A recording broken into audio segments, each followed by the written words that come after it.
también a Alex. ¿Qué te parece si juntos le damos la bienvenida a nuestros compañeros Jaime Hernández y Francisco Cruz, grandes periodistas aquí en Sin Censura, para seguir analizando lo último que se ha revelado en el juicio de Genaro García Luna, ese juicio en el que has estado tú como miembro de la prensa, como miembro del pool? Hoy, como bien mencionas, existió la participación de un ex policía de Chicago. ¿Qué te parece que nos das un panorama de esto para que iniciemos la mesa?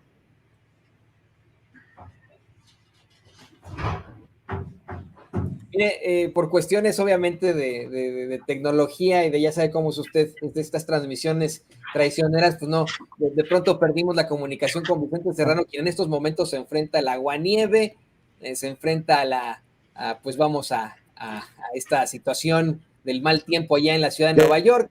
Pero pues, ¿qué les parece? Que los voy saludando, compañeros, querido Jaime. A ver, te escuchamos. Toño, perdóname. Déjame saludar. No, déjame saludar. ¿Me escuchas? Ya te tenemos de vuelta, Ah, muy bien. Les mando un abrazo a todos. Le mando un saludo muy especial a los maestros Jaime Hernández y Paco Cruz. Paco, te saludo con mucho gusto. Buenas tardes. Vicente, ¿cómo estás? Buenas tardes. Toño, Jaime, buenas tardes. Un abrazo. Mira, Vicente, pues sí hay muchas cosas, pero hay muchas cosas pendientes. Ahora que te veía platicando, te escuchaba platicando con Vadillo, sobre la comunidad judía. Mira, ayer tuve problemas con mi módem, pero bueno, después por la tarde me reuní con una compañera periodista que se llama Laura Ramos y que ha hecho un trabajo extenso sobre la comunidad judía y sobre Margolis en especial, y llegamos a lo mismo. El personaje que mencionan puede ser solamente Eduardo Margolis, cuyo padre, hay que recordarlo, y eso luego lo discutimos, es uno de los fundadores del Mossad, y Eduardo Margolis es uno de los personajes que es clave, no solo para el equipo de inteligencia que compraron de Israel y que triangularon o regalaban el gobierno mexicano, sino que es clave para la llegada de exagentes del Mossad a México. Bolas, pues lo platicamos, mi querido Paco, sin censura, y también te saludo, mi querido Jaime Hernández, editor de La Jornada Sin Fronteras en el gran periódico La Jornada, el maestro Paco Cruz, escritor, autor del libro García Luna, El Señor de la Muerte. Mi querido Jaime, te saludo con mucho gusto. Good morning, querido Vicente, ya te veo como ranita, saltando de charco en charco. Aquí andamos, maestro, aquí andamos. Oigan, pues mucho de lo que podemos ir hablando con las declaraciones, sobre todo del Grande, todavía son tan importantes, son tan explosivas, que merecen tan extenso análisis como se deba y se pueda, porque las declaraciones de Tirso Martínez Sánchez, el futbolista, podrían darnos pie a seguir investigando por el caso del fútbol mexicano, ¿no?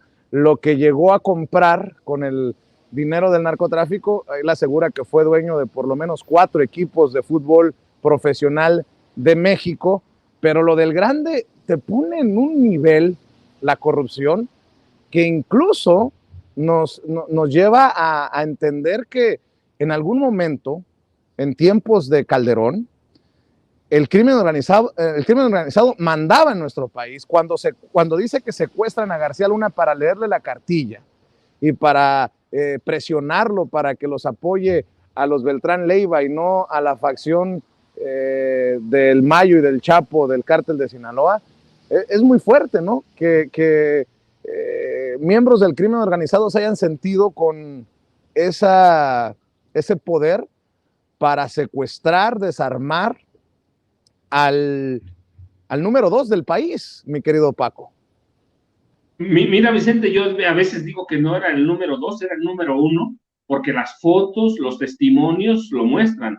En ocasiones, Felipe Calderón parecía recibir órdenes, en ocasiones las daba, eran una mancuerna, eran negociantes del poder, y claro, yo lo hemos comentado, siempre insisto, desde Los Pinos, o en Los Pinos se armó un cártel del crimen organizado que tenía negocios con todos, pero cuyos aliados, asociados, los capos, como los Beltrán Leiva, pues sabían lo que hacían porque tenían todo el poder del mundo. No solo entregaban cantidades, sino que sabían que Genaro García Luna era parte de ellos, era parte del gobierno y por lo tanto, por extensión, también Felipe Calderón. Y sí, mira, las declaraciones el testimonio, porque son los testimonios del Grande, pues muestran lo que siempre hemos platicado. Este país se había convertido en un imperio del crimen, en un imperio criminal que controlaban desde Los Pinos,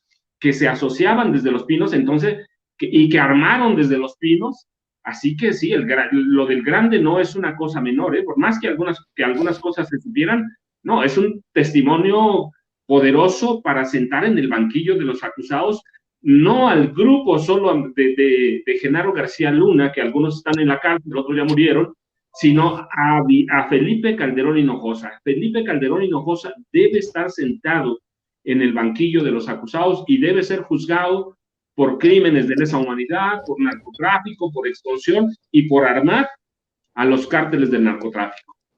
Fíjense, Paco, Jaime, que puede ser que no ande tan perdido en mi análisis de lo nervioso que se vio y de lo poco efectivo que fue el abogado defensor César de Castro de Genaro García Luna ayer en el contrainterrogatorio a El Grande, a Sergio Villarreal Barragán, porque hoy otro de los miembros del equipo defensor de Genaro García Luna, al contrainterrogar a Tirso Martínez Sánchez, el futbolista, que creo que había muy poco que sacarle, le preguntan sobre El Grande. ¿Verdad que usted sabía que El Grande era uno de los más sanguinarios líderes de la organización de los Beltrán Leiva? Y dice Tirso Martínez, yo nunca conocí a El Grande y no sé, no puedo responder a esa pregunta, lo que dejó sin argumentos a precisamente este miembro del equipo defensor de Genaro García Luna. Ahí creo que también confirma lo mucho que les dolió o lo mucho que creen que puede significar el testimonio de Sergio Villarreal Barragán, El Grande, el lunes y el día de ayer, mi querido Jaime. Sí, y fíjate que uno de los componentes interesantes de lo que es que hay tantas cosas, ¿sabes? Yo creo que los testimonios que ha presentado El Grande,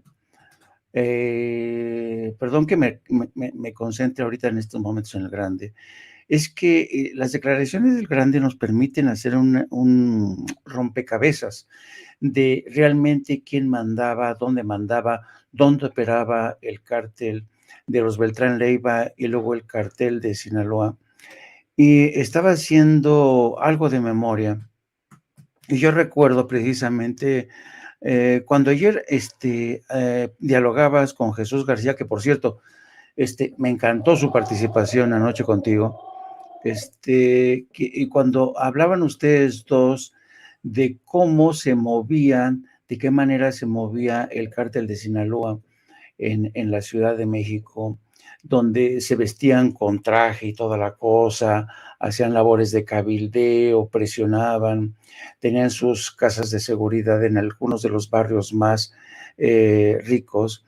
Me acordé que precisamente en esa época, cuando aumentó la violencia, cuando aparecieron los primeros colgados ahí en un puente de Iztapalapa, me acordé, yo estaba en Washington como corresponsal y me acordé que a mí me avisaron que la Embajada de Estados Unidos, el Departamento de Estado, al percatarse de estas acciones tan inusuales del cártel de Sinaloa en la Ciudad de México, decidieron incorporar a la Ciudad de México, digamos, en la lista negra de aquellos lugares donde les recomendaban a sus ciudadanos no viajar, no tocar base, no pasar por la Ciudad de México. Bueno, esto ocasionó una crisis diplomática de la que los medios de comunicación prefirieron guardar silencio. El caso es que la Embajada de Estados Unidos y varias unidades de inteligencia que tenía a su servicio el Departamento de Estado elaboraron un informe en el que se ponía una alerta sobre la Ciudad de México por el ambiente de creciente violencia Y entonces el gobierno de México presionó para que no se incluyera a la Ciudad de México, donde ya operaban los carteles, y decían que no se podía tolerar, presionaron muchísimo, muchísimo, a tal grado que efectivamente consiguieron que en ese momento el Departamento de Estado decidiera excluir a la Ciudad de México, a cambio de que no lo sea ciencia cierta. Pero ciertamente Estados Unidos ya sabía que en la Ciudad de México había una violencia preocupante protagonizada por los cárteles de la droga.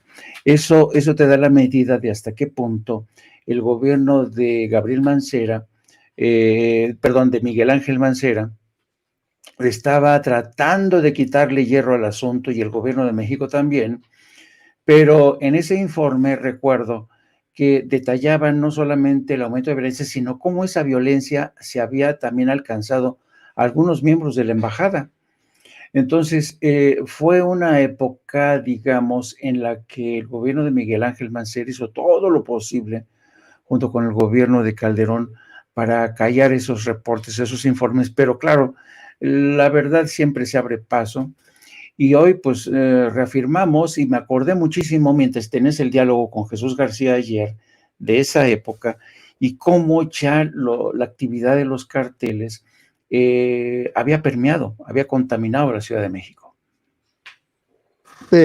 Fíjate, mi querido Jaime, que de quien menos esperábamos recibimos una confirmación de las presiones, grandes o pequeñas, de Genaro García Luna en sus tiempos como secretario de Seguridad de Felipe Calderón, y llegó el apoyo, la confirmación del propio Ciro Gómez Leiva.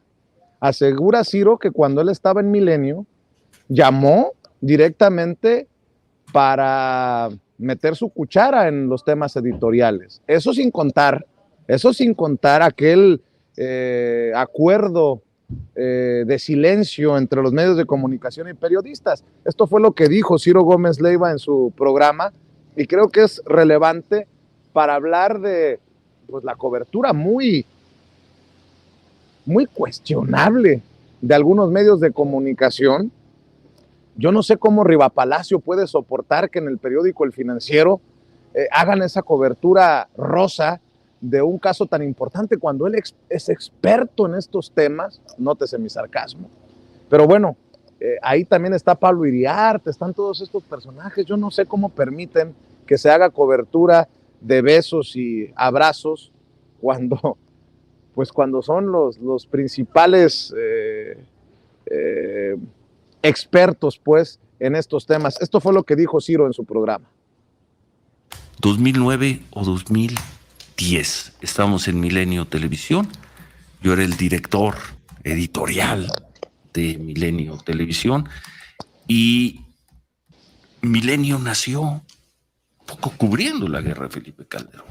Una de las primeras coberturas fue el granadazo, ¿te acuerdas? El grito de Morelia. Y las crónicas eran brutales y enfurecían al gobierno que tanto apoyábamos de Felipe Calderón. Sí, una sola vez, 2 veces. Una nos habló cuando secuestraron y encontraron a nuestro compañero, pero por cobertura, una vez me habló personalmente Genaro García Luna. Eran las 7 de la noche, la familia michoacana, los caballeros templarios, habían matado a 12 policías federales, entre ellos una mujer, y los pusieron uno encima de otro en la entrada, una de las entradas de la Huacana, Michoacán. Claro. Y como hacíamos nosotros, a lo mejor de manera irresponsable, poco sensible, teníamos un sistema de noticieros y la información la obtuvimos a las 1 de la tarde y la pasamos en el noticiero de la 1:30 y en el de las 2, y en el de las 2:30 y en el de las 3, 3:30. Por ahí de las 6:30 de la tarde, 7, me habló por única ocasión el secretario de Seguridad Pública para decirme: oye, con todo el respeto a tu trabajo, estoy con los familiares de los compañeros policías federales que murieron. ¿Sería posible que ya no estuvieran pasando esa imagen? Y yo le dije: híjoles, Genaro, tomo en cuenta tu comentario. Única vez que me habló Genaro García Luna. Única vez. ¿No? Está bien. Y que alguien, por favor, con esa autoridad con la que hablan en Palacio Nacional, que saben todo lo que pasó y conocen todo, que me diga en qué otra. No le cambio. Estoy hablando de mi caso. Bueno, única vez. Caso. Qué bueno que lo aclaras. Dirigíamos el sistema de noticias, que en ese año cubría exhaustivamente el tema, no de la guerra de Calderón, de la violencia brutal también que se estaba viviendo en México, y yo nunca le pedí a un conductor o a un reportero, oye, haz un reportaje para que se vea un policía federal, cómo está ayudando a una viejita a la que acaba de rescatar. Nunca. Otros sí lo hicieron. Bueno, no sé otros, pero el presidente duro y dale mintiendo, y invitaba a Carlos Marín y a Ciro Gómez Leiva a desayunar. La verdad, Ciro. Perdón que me sulfure. Es el puro recuerdo. Pero es el puro recuerdo, va. Tampoco se habló con claridad del fraude electoral, y tú lo sigues negando. Bueno, pues todo ocurre en la intervención de Pigmenio Ibarra de los miércoles con Ciro Gómez Leiva.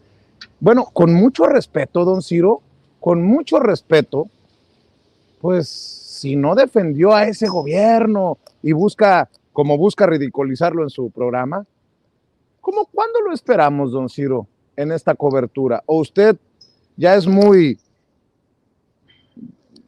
vaca sagrada como para andar en esta cobertura? ¿Por qué le sacan? ¿Por qué no están acá? Si es que no protegieron a ese gobierno y a esos personajes. Nada más pregunto. ¿O no es de relevancia esto que podría terminar siendo el juicio del siglo?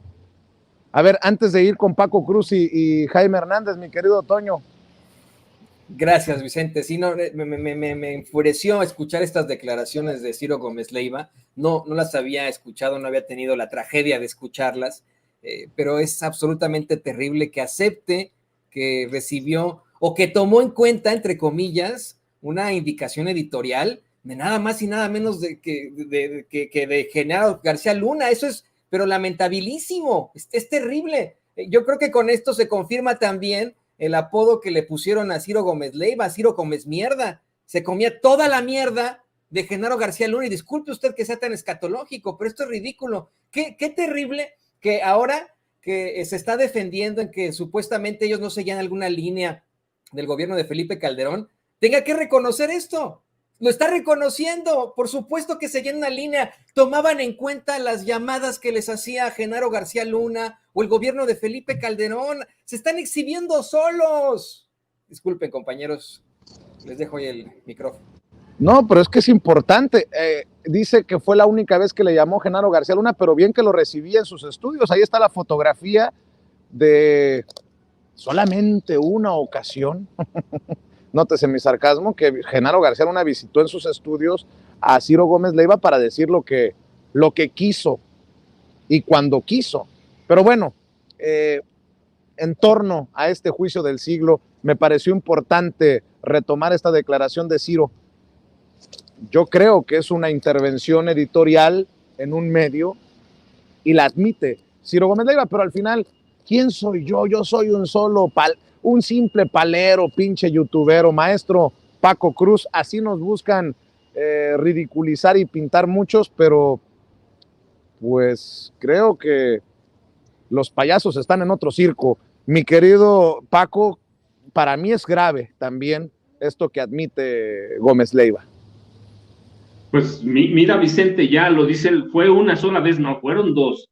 Aquel secuestro de su compañero cuando todo mundo sabía que Genaro García Luna controlaba las bandas del narco, y luego tiene aquella presentación a su regreso a México para hablar de su libro, para decir, no es una, y luego tienes aquella reunión en la que todos los comunicadores grandes de México, los monstruos sagrados, le van a rendir pleitesía a Genaro García Luna. Así que mira, los hechos los desmienten, pero mira, yo tengo algunas observaciones. Primero, ¿por qué los narcos, los grandes capos, eligen los lugares lujosos, ¿sí?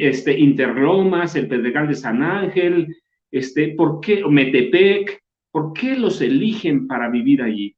Bueno, mira, hay varias razones. La primera, allí pasan inadvertidos sus Ferrari, sus Lamborghini, sus Maserati, sus Porsche. Allí están entre iguales, sus cuentas bancarias, allí están entre iguales, se sienten bien. Sí, son iguales. Unos son ladrones de cuello blanco, pillos, los otros son los que dan la cara, los criminales. Entonces, por eso escogen esos lugares. Y no es una casualidad. Segundo, mira, el hecho de que descalifiquen las declaraciones o el testimonio del futbolista no es cosa menor. Habíamos dicho que el juez es responsable solo de la conducción del juicio, pero desechar un testimonio le está mandando un mensaje a los jurados. Los que van a testimoniar, los que aparecen, sí cuentan. Es un mensaje muy fuerte. Sí, pero mire, Paco, lo que no cuenta lo vamos a desechar, pero estos, como el del Grande, y faltan todos los buenos, ¿va? Otros tantos como esos cuentan, son poderosos. Es decir, es un mensaje que de pronto parece inadvertido, de pronto dice, no, pues no los toma en cuenta. Sí, no lo toma en cuenta, pero el jurado sí. El jurado ya sabe que los que quedan cuentan y el juez lo tomó en cuenta y que eso lo deben ellos tomar en cuenta para cuando llegue el momento, cuando termine el juicio y ellos tengan que analizar. Así que no desechar a un testigo no es cosa menor, es enviar un mensaje al jurado. Los que quedan, todos cuentan. Cuando se sienten a deliberar, vean que los testimonios que desechamos fue por eso, pero los que tienen, deliberen con eso, porque esos sí son fuertes. Si es un mensaje fuerte, es un mensaje poderoso, y todavía faltan los demás, Vicente. Sí, y nada más para puntualizar, Paco, el juez Brian Cogan lo que decide es que parte del testimonio del futbolista se desestima, sobre todo cuando hace referencia a años, a fechas que no están dentro de lo que se está discutiendo en el juicio contra Genaro García Luna, pero algo quedará de ese testimonio del futbolista que hoy volvió a mencionar, se volvió a mencionar el hecho de que el dinero del narcotráfico le ayudó a comprar 4 equipos de fútbol profesional en nuestro país. Nada más para puntualizar en ese sentido, para que la gente no vaya a pensar que todo el testimonio del futbolista fue desestimado, mi querido Paco. No, claro, mira, es decir, lo que desecha no sirve, pero lo que queda debe ser tomado en cuenta, porque el juez considera que vale la pena y por lo tanto le está enviando un mensaje a los jurados. Esto cuenta, es poderoso, así que tienes en cuenta hay que tomar en cuenta que ese jurado va a decidir sobre sí todo esto que sí cuenta, y cuenta parte de los testimonios, cuenta el testimonio todo del Grande, así que te digo, aún lo que desechan es un mensaje. Qué interesante lo que mencionas, no lo había visto así, mi querido Paco, siempre importante escuchar las opiniones de ustedes. ¿Cómo ves, mi querido Jaime? Yo quisiera volver a insistir en el tema. Qué hipócrita es Ciro Gómez Leiva, de verdad. Pero no solamente en estas declaraciones que hizo en la mañana demuestra su falta de profesionalismo como periodista, porque fíjate, se supone que si tú estás al frente de unos noticiarios y si supone que eres un periodista sensible a lo que está pasando en México, lo último que se te ocurre es poner imágenes explícitas y repetirlas una y otra vez de víctimas, ¿no? Eso para empezar. Y le tiene que llamar Genaro García Luna para darle un correctivo, para reconvenirle y lamentar su política editorial. Eso realmente se me hace patético. Eso para empezar. Bueno, pero Ciro Gómez Leiva quiere presentarse ahora como un periodista sensible, independiente, que está pendiente de lo que está pasando, pero eso es falso. Pon atención, te voy a poner solamente cómo arrancó su noticiero de ayer por la noche. Nada más, escucha lo que dijo ayer, nada más arrancar el noticiero de ayer. Buenas noches, los criminales secuestraron a Genaro García Luna. Eso al menos cuentan ahora los criminales en Nueva York. Aquí, la mejor crónica del juicio. ¿Te das cuenta? De entrada, los criminales secuestraron a García Luna y de entrada está desacreditando las declaraciones, intenta desacreditar las declaraciones de Sergio Villarreal el Grande. Eso para empezar. Pero tú sabes bien que Ciro Gómez Leiva fue un instrumento, fue un títere de García Luna. Y otro de los grandes títeres de García Luna, ¿sabes quién fue? Lo sabemos, Carlos Marín. Bueno, Carlos Marín hoy publica en su columna, se burla de los 3 escenarios que ha planteado el presidente en el caso de García Luna, pero hay un párrafo fascinante que publica Carlos Marín hoy para desacreditar la labor de investigación de la Dirección de Inteligencia que encabeza Pablo Gómez. Fíjate bien. Se refiere cuando Santiago Nieto aún estaba en la dirección, en la Unidad de Inteligencia Financiera, y empezó la investigación en torno a los 700 millones de dólares que el presidente reconoció ayer que hay una petición, una demanda de México para que se entreguen esos 700 millones de dólares. Bueno, él dice que esta investigación empezó una perversa investigación contra Genaro García Luna, ¿no? A fin de acusar a Genaro García Luna de, y pone entre comillas, enriquecimiento ilícito. Y dice, fíjate lo que dice en el párrafo, se trata de contratos por equipos de seguridad con el extinto CISEN en el gobierno peñanetista, dizque con dinero desviado por Miguel Ángel Osorio Chong, obtenidos en realidad por los empresarios Samuel y Alex Weimer, padre e hijo, no García Luna. La esposa del primero, Guadalupe, es prima y socia de Julia Abdalá, pareja del director de la CFE, Manuel Bartlett. La patraña fue comprada por el sucesor de Santiago Nieto, Pablo Gómez, pese a estar fundada en recortes de prensa cañonera. O sea, de entrada, Carlos Marín está desacreditando esta investigación que ha llevado al gobierno de México a exigir el pago de 700 millones de dólares. Pero él dice que esta investigación está basada en prensa carroñera. Pues esto no es así, querido Vicente. Y según la información que tenemos nosotros, fue un grupo de agentes de la DEA quien inició en Houston esta investigación. Empezaron a investigar, a vigilar a García Luna en Miami, a donde se había mudado con su familia para establecer una firma de consultoría de seguridad y otros negocios. Fíjate lo que dice aquí la DEA.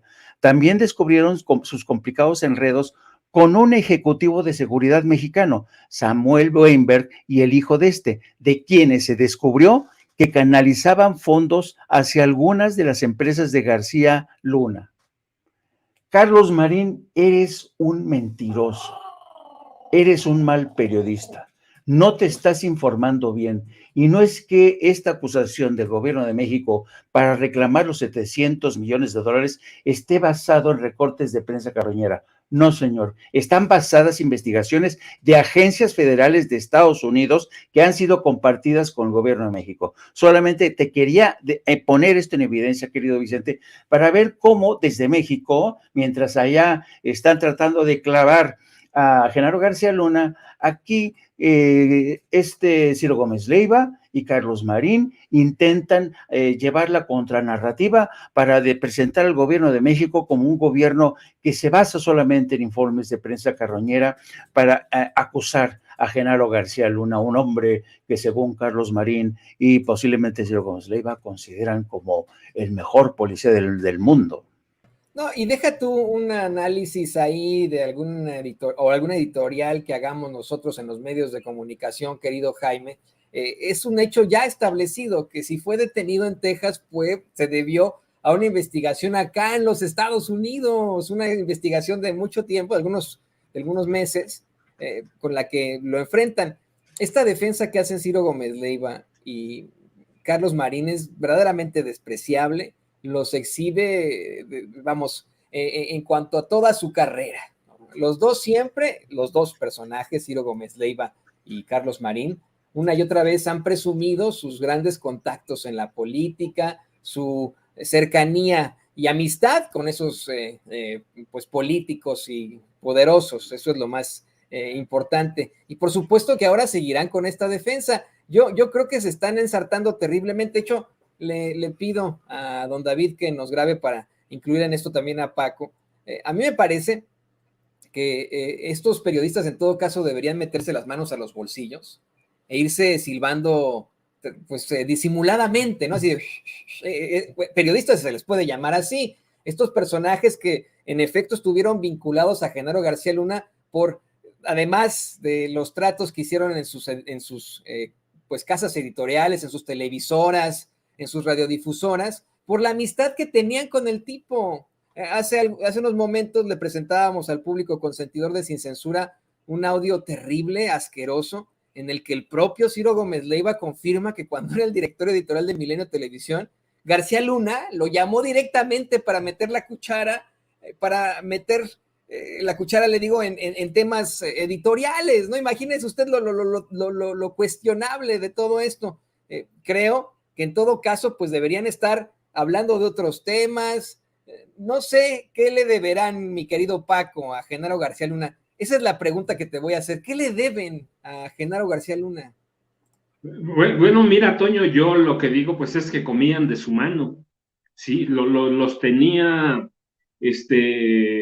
bien atendidos, les creaba grupos de agentes de inteligencia para que manejaran la información, como notas informativas, la información que le interesaba a Genaro García Luna, es decir, esconder la violencia, esconder los crímenes, esconder la corrupción. Pero mira, Toño, es muy interesante porque está pasando un fenómeno que es bien curioso. Los periodistas mexicanos, esos como Ciro, como Carlos Marín, como Raimundo Riva Palacio, como Carlos Loret de Mola, están parándose en una narrativa para edulcorar o para cambiar o hacer una contranarrativa de lo que pasa en Nueva York, pero se les olvida una situación bien clara, ¿eh? Los fiscales de Estados Unidos no están llevando un juicio para tener contentos o para los mexicanos, no, para los periodistas mexicanos. Ellos están llevando un juicio para convencer a 18 jurados de Estados Unidos. Lo que publique esa prensa carroñera y basura aquí en México, se les olvida que no va a contar en las deliberaciones, no cuenta nada, y que finalmente ya hay medios, ¿sí? Los medios independientes, las redes sociales, esto que hacemos, que tienen la información, ¿sí? Se les olvida todo. Entonces deben recordar que la Fiscalía de Estados Unidos no lleva un juicio para satisfacer al público mexicano, que no lo toman en cuenta. Lo que toman en cuenta son las evidencias. Por eso le señalaba hace rato, mira, no importa que desechen un testimonio o dos, incluso que el juez desechara un testimonio completo, porque le está diciendo a los jurados, lo que importa lo tienen aquí. Y tienen ahí al grande, y desde quedan algunos, y todo lo que queda aquí sí cuenta. Sí es un mensaje fuerte, pero los periodistas mexicanos están pensando que están cubriendo un juicio aquí en México, como siempre le hacían, como van a estar acostumbrados a hacerlo. ¿Por qué? Pues porque así satisfacían, porque estaban a las órdenes del poder, ¿va? Porque siempre estuvieron a las órdenes del poder. Entonces, deben entender, y a nosotros nos queda claro, que no es un juicio para satisfacer a los periodistas mexicanos, ni para satisfacer a México. Es un juicio que se lleva con 18 jurados de Estados Unidos. Es un juicio que debe responder a los intereses de Estados Unidos. Y el juez atiende a los intereses de Estados Unidos. La justicia sí, pero la justicia de Estados Unidos. Entonces, estos periodistas van a seguir con lo mismo toda su vida. ¿Por qué? Porque todas las favores o apoyos de Genaro García Luna. Eso, mira, está bien, siempre lo van a hacer, pero lo importante para nosotros es que hay un juicio en el que están juzgando a Genaro García Luna por investigaciones de instituciones de justicia de Estados Unidos o de servicio a la justicia de Estados Unidos. Híjole, Paco, yo quiero creerte con esto absolutamente, pero desafortunadamente se ha dado el caso aquí en los Estados Unidos de que esos jurados que deben estar aislados de todo, pues sí, leen o escuchan o alguien les da un pitazo en cuanto a las noticias que están manejando. Y eso es lo que le quiero preguntar ahora a Jaime. Le pido al equipo que nos grabe. Hace unos momentos nuestro queridísimo Paco Cruz, Jaime, querido público consentidor, nos plantea que a esos periodistas que comían de la mano de Genaro García Luna y que hoy intentan endulcorar la narrativa de su amigo, pues se les olvida que los fiscales en Estados Unidos no están llevando un juicio para tener contentos a los mexicanos, ¿no? Sino un juicio para convencer a 18 jurados estadounidenses. Desafortunadamente, y esto ha ocurrido, esto pasa, ¿no? A pesar de que las reglas son muy, muy claras, a pesar del aislamiento que debe existir con esos jurados, se ha dado el caso de, pues ahora con las redes sociales, con esto que se llama teléfono inteligente, se ha dado el caso de jurados revisando en los medios de comunicación el caso, ¿no? Se supone que muchos de estos no tendrían que haber sabido algo sobre Genaro García Luna, ¿no? Y si hoy revisamos en los medios de comunicación corporativos aquí en los Estados Unidos el caso de Genaro García Luna, nos vamos a encontrar con lo que les he planteado desde ayer, que tenemos a conductores, periodistas, reporteros que le dicen señor García Luna y que defienden su presunción de inocencia y que lo ponen como el policía, el superpolicía de México, acusado de narcotráfico, sí, pero el superpolicía de México, miembro de las fuerzas del orden. ¿No crees que eso pueda afectar de alguna otra forma, Jaime?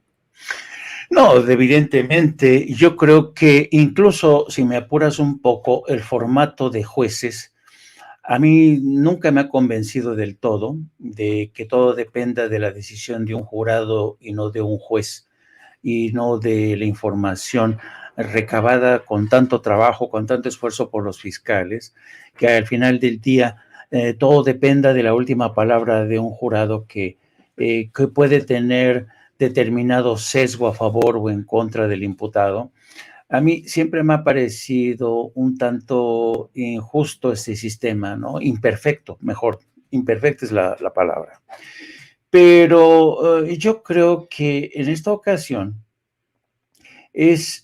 a veces es bueno que el jurado, que puede ser que nunca haya puesto un pie en México, que no tenga idea de la realidad mexicana, que suele ocurrir con mucha frecuencia, a veces es mejor porque no estás condicionado, no vas a, por ningún tipo de, porque lo queramos o no, y esto lo he dicho antes, cualquier juicio en el que un mexicano aparezca como acusado, la lleva de perder en Estados Unidos. ¿Por qué? Porque a lo largo de su historia, si uno revisa la historia de cómo la justicia ha tratado a los mexicanos, bueno, es que es horror. Hay toda una época, querido Toño, querido Paco, en la que, por ejemplo, siempre se ha hablado de los linchamientos de los negros, ¿no? Lo que no se sabe es que al mismo tiempo que linchaban a negros, también linchaban a mexicanos. Ha habido casi... No nos dejaban votar y había también parques en los que no se permitía la entrada a perros y a mexicanos, tanto en Texas como en California. Así es. Una chingadera. Entonces, eso de entrada ya es una desventaja para cualquier mexicano que se ha juzgado en un tribunal de Estados Unidos, con jurado o sin jurado, llévalas de perder. Eso para empezar. Pero luego tienes un añadido que es el terrible desconocimiento que hay en Estados Unidos y sobre todo en los medios de comunicación del México de hoy.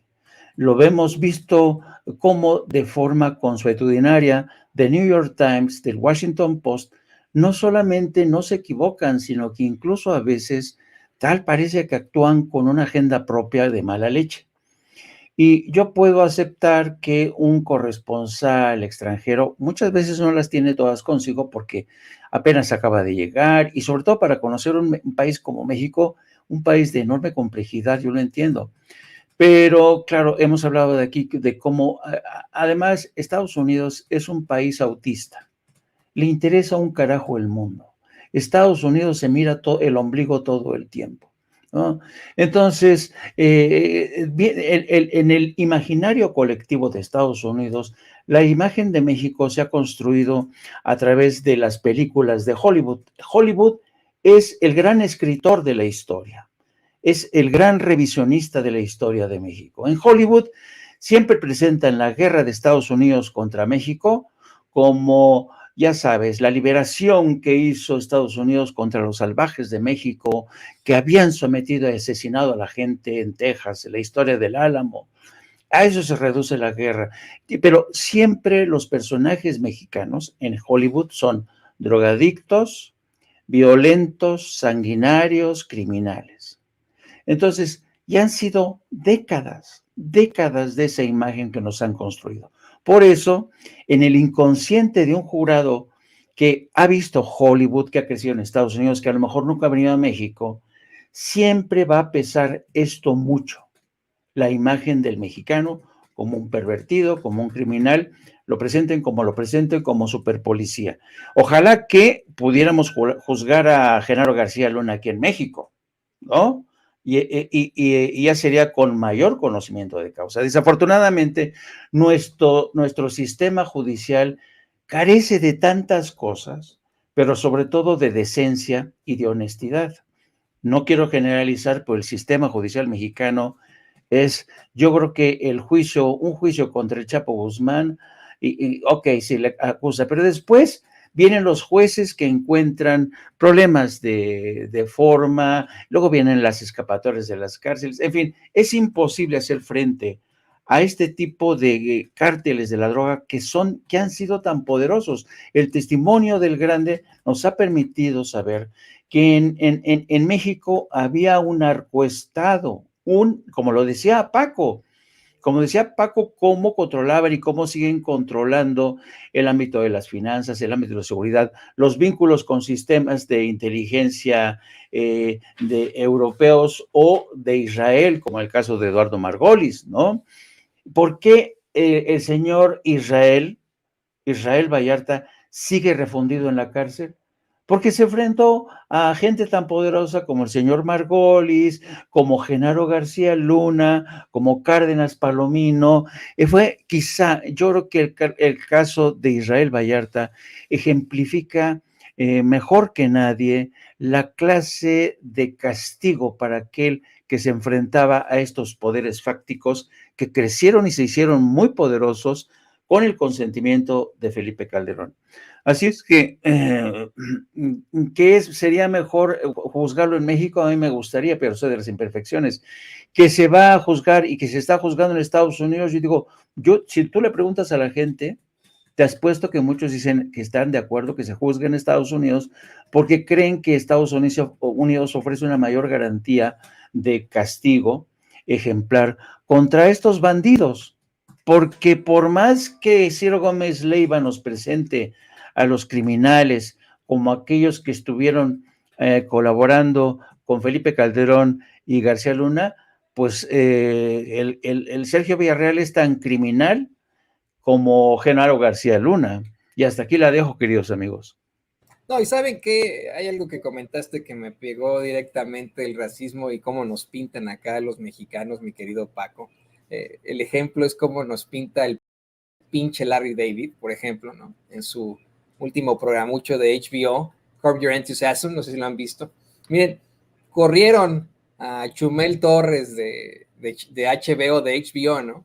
Pero Larry David nos sigue pintando como flojos, como borrachos, mentirosos, ladrones, gente con sobrepeso, y así esa es la imagen, ¿no? Que plantean los medios de comunicación de los mexicanos. Otro sujeto, se me fue el nombre de este, que tiene un programa en la noche, luego se me fue el nombre, pero tiene uno de estos programas en la noche y tiene un patiño que es un mexicano, que la verdad ni siquiera, no habla ni inglés ni español el señor ese, ¿no? Y nos deja muy mal parados, no es el estereotipo del mexicano, pero el estereotipo más chafa que existe.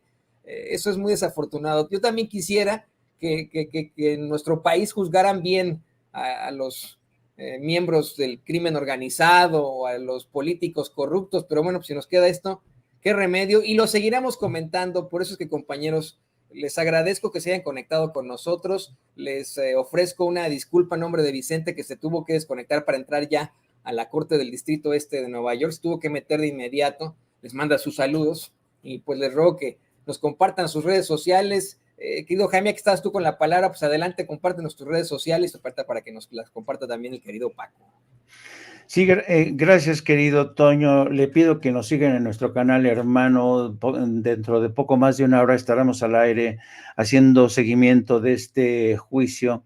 Les pido que se conecten a No Apto para Cínicos a partir de las 14 horas. También les pido que me sigan a través de mis redes sociales en @JaimeJourno y también a través de la sección de La Jornada Sin Fronteras del gran periódico La Jornada. Y querido Toño, por favor, déjame echarle unas flores al maestro Paco Cruz, que se fue a peluquear, se sacó punta,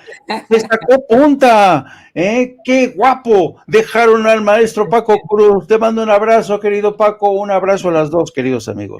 Jaime, igual, pero mira, yo les quiero dejar ahí en la mesa algo que tenemos que discutir. Cuando abren la discusión a los grupos judíos, a los grupos de Israel, también hay que ver que puede abrirse el juicio a Genaro García Luna sobre las relaciones del cártel de Sinaloa con mafias europeas como la Cosa Nostra. Entonces, eso lo dejamos en la mesa, pero puede ser, yo ya saben, Jaime, te mando un abrazo, Toño, igual un abrazo a todos por allá, @Paco Cruz Jiménez en Twitter, Francisco Cruz Jiménez en Facebook, pero eso se los dejo sobre la mesa, que ya lo veremos.